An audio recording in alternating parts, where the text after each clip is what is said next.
Welcome everyone to our episode 114 of our podcast, David Ortegab. You know, that's the name of the podcast since more or less half of the year of the past year. So in today's episode, we are going to speak about success, the factors that create the 7 key factors to create a successful year. It is the time of the year to speak about this kind of information, this kind of motivation that we need, and to take advantage of the energy that is around us everywhere because we are starting a new book of this 2024. So to speak about this topic, I used the article of the author Shunk V, and it's from 2020, and the title is Motivation and Social Cognitive Theory.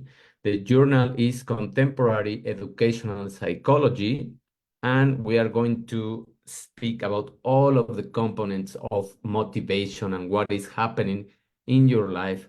Why so many times we start the year with all that energy, with all that rhythm, and we just hold that until probably February, March, and around March starts to decline. What happens, or what are the key factors that will help you to boost that mood, to boost that motivation, to know how you can be more independent and how many times you need models, many times you need your environment, many times you need this process of detoxification of the information that you are consuming in order to simply be more aware of the energy that you are bringing into your system.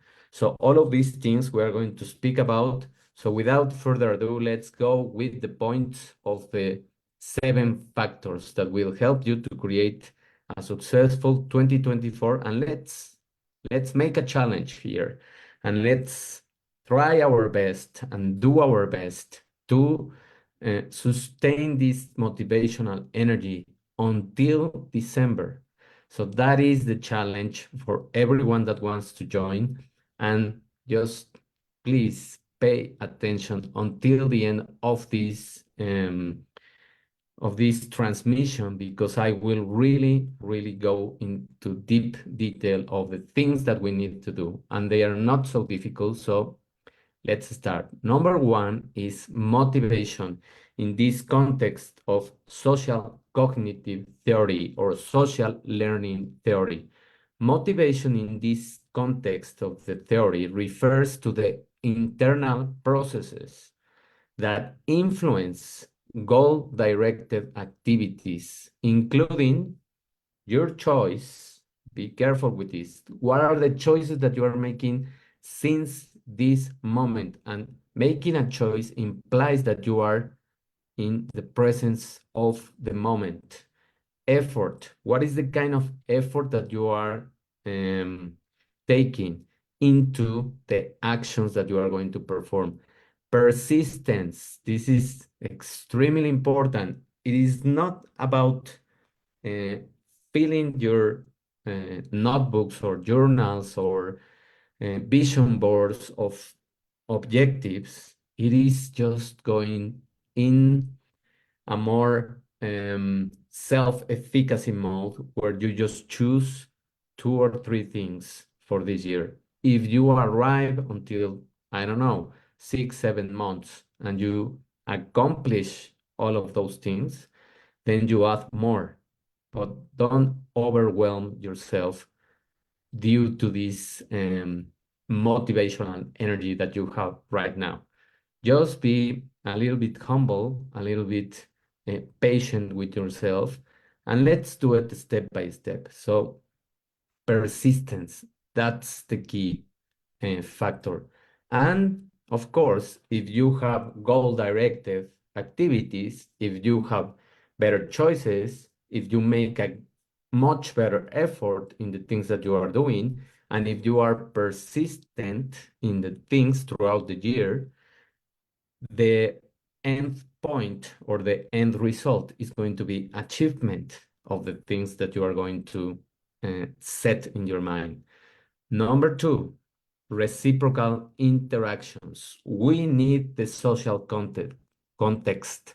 We need the interactions. Banduras is another theory. It's another researcher of this cognitive theory of these motivational components, and he emphasizes reciprocal interactions between behaviors, environment, personal influences, and all of these form a dynamic network that comes and goes for understanding how your motivation is not constant, is fluctuating, but you have the power to make it better and to allow these fluctuations to be smoother and to be more um, constant throughout the year. So it's your behaviors, your environment, your personal influences, and all of these form the network or the framework of how it moves. So what are you consuming? What are you reading? What are you watching? What are you listening? What is the kind of people that you are being surrounded with? All of those things are extremely important to make your year, your month, your day, your weeks better. So, number three, internal motivational processes. There are key internal motivational processes within this social cognitive theory because we need that internal motivation in order to keep our goals, self-evaluate ourselves. How is your progress? And you can do this not in an overwhelming manner, but you can do it in a peaceful, compassionate manner. Every 3 or every 4 months, try to self-evaluate. How are you doing in this year? Self-efficacy. How is your efficiency? How are you consuming your time? How are you accomplishing the things that you said you were going to do? And this is another one that is very, very important and where many, many people fall into the trap of the digital media. And this is social comparison. How much are you comparing with other people? Remember that it is not about the pace of society. It is not about the pace of social networks such as Instagram. All of those social networks, many of them are completely irrelevant in terms of showing the truth of a person's real life.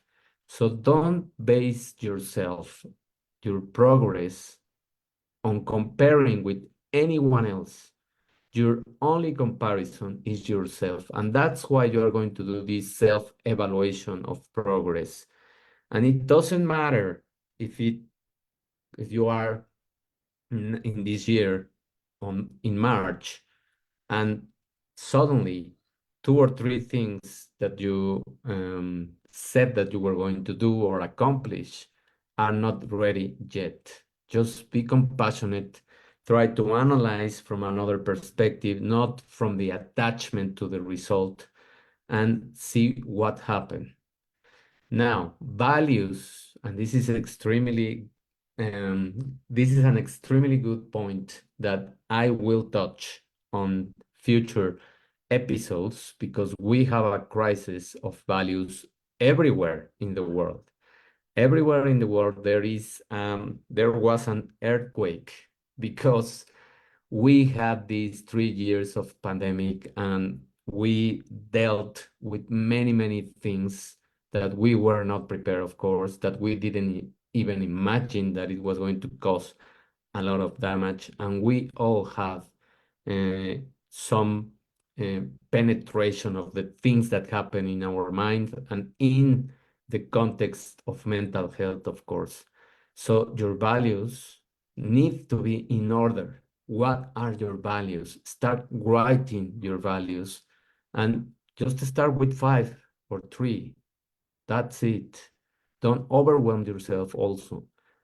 What are the expectations that you have? Creating that vision, creating those boards without making them so noisy, let's say, that you don't even distinguish what you are going to accomplish. So just do it step by step, one or two or three things at maximum. And self-regulation. How good are you to capture yourself, to take a snapshot of how are you feeling? How often do you have time to ask questions about how you are feeling and to assess the environment, the people, the things that you are consuming so that you can start knowing what is influence your emotions. So that is extremely important for the internal motivation that you are going to have throughout the year. Number four, what is the role of self-efficacy? This is the central premise that individuals seek a sense of agency, a sense of independence, believing that they can influence events in their lives. And that's the reality. You cannot blame anyone for the things that happen in your life.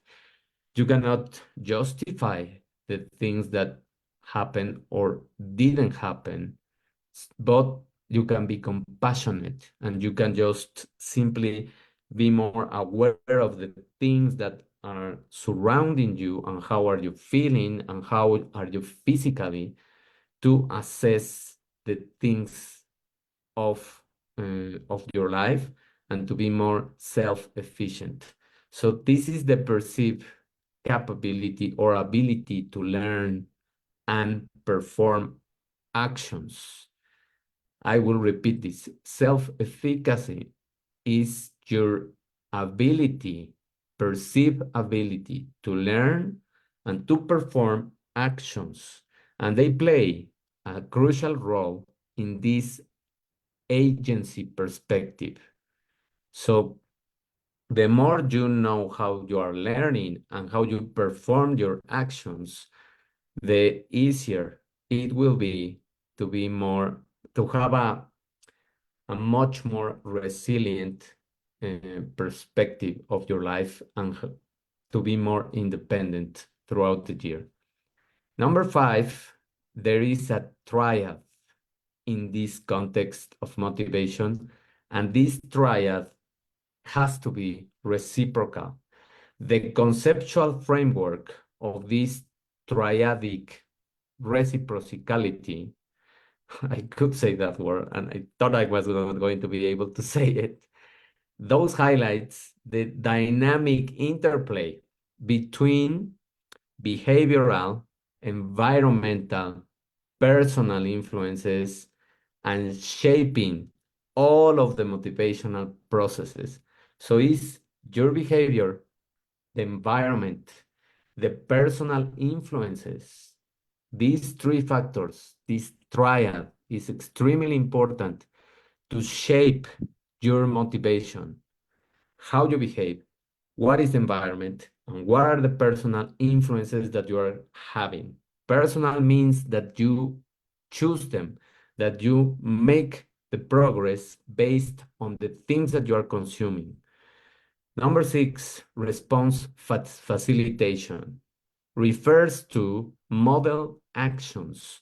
Sometimes, or many times, we need a model and we need someone to look up for. And that is healthy and that is good for you in order to boost more your motivation to take action. And those models serve as social motivators for people that learn better by observing the things and by observing people that are successful by reading, by listening, by watching things. These people act in the same fashion. So it is a little bit of copying some people and then blending your own personal brand to create a unique way of being a motivational leader of your own life. Response facilitation effects are common in everyday life. We are constantly seeing how people, individuals walking simply in our lives, and those encounters that we have in a group of people looking for these kind of models. So you can have models many times in the gym, many times in your office, many times in any group that you belong to. And all of those groups of people are going to motivate you to stop and to look for the behaviors that you want to model from them. And that is helpful. And everyone does that. Everyone. Uh, Probably ancient people didn't have too much models, but now everything is a replication of those models. Number seven, observational learning through this kind of modeling. How do you learn? By just observing. And this occurs when observers perform behaviors that they have not learned prior to the exposure of those models. And this is the effect that we have all witnessed and we have all felt when we go to a course, to a workshop, to a conference, to any kind of event where many people are extremely motivated, where we see a high performer coach simply having that kind of energy and transmitting that kind of energy. That's why it is good to invest in those kind of moments, in those kind of experiences, because we need that observational learning. And this process has four components. Attention, pay attention on what you are doing. Retention, how much did you absorb throughout the day, throughout the course? Next, how do you reproduce the information? And this can be rehearsed by explaining it to someone else, talking about it with your couple or with friends, and motivation. That's the last one. So observational learning has four components: attention, retention, production, and motivation. This observational learning requires that you or any observer attend to relevant features that they can so that they can be perceived. So these features of the models and situations, they will be much better absorbed by you and integrated into your pathways and created into the pathways when you um, rehearse, when you repeat or study again, and when you produce them. And they will produce more motivation the more you master the topic. So all of these components, these are the seven key factors that will allow you to create a more successful 2024. And let's make the challenge to sustain this energy, to sustain this momentum until December. And let's go month by month or week by week. This is the second week, so we finished the second week of 2024 almost. So let's keep this momentum with these ideas and cleaning our environment and having more agency in the personal things that we are going to consume. So thank you very much for paying attention, and remember that to master this success every year since at least 5 years ago, I have been releasing the five pillar course so that people can go beyond the superficial information that we constantly see and go deeper into the science of this whole framework of the pillars of health, which are nutrition, metabolism, and exercise, emotional resilience, consciousness and meditation, and your abundance pillar and high performance. So all of these pillars are going to be analyzed, teach in a very um, peaceful way, let's say, and you will have time to consume bits of information every day to create a habit in the 66th day that this program lasts. So you can just visit my webpage to see what is included in this course. I will repost the dates, or you can contact me here or in any of my social platforms to ask more questions about the payment forms that we are going to have this year. Thank you very much for your attention. Have a wonderful day. Have a wonderful middle of the week, middle of the second week of the year, and let's go for throughout this 2024 with this motivation. Thank you. Leave me your comments, subscribe to the channels, and of course, if you want to support me, you know what to do. Go to my website and you will see a button to support me in this endeavor. Thank you. Have a wonderful day. Bye.